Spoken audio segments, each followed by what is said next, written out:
আসসালামু আলাইকুম, সবাই কেমন আছেন? জাপানে আজকে আমাদের রেঙ্কার প্রাইমারি স্কুলের বিদায় অনুষ্ঠান। তো আপনাদের সাথে রেঙ্কার প্রাইমারি স্কুলের বিদায় অনুষ্ঠানের ভিডিও শেয়ার করব বলছিলাম। তো রেঙ্কা আজকে খুবই খুশি, তার স্কুলের বিদায় অনুষ্ঠান হয়ে গেল।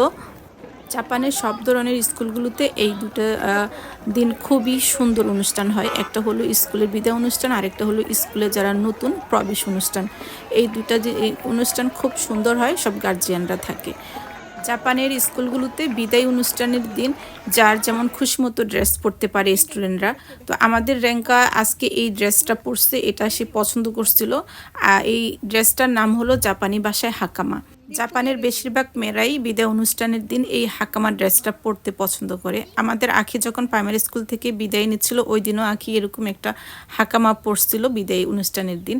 তো স্কুলের ভিতরে অনুষ্ঠান চলাকালীন সময় অনেকগুলো ভিডিও করছিলাম, ভাবছিলাম আপনাদের সাথে শেয়ার করব। তো টিচাররা না করছে অনুষ্ঠানের ভিডিও অনলাইনে শেয়ার না করতে। তো আপনাদের সাথে ছোট্ট একটা ভিডিও শেয়ার করলাম। রেঙ্কার জন্য সবাই দোয়া করবেন। আল্লাহ হাফেজ।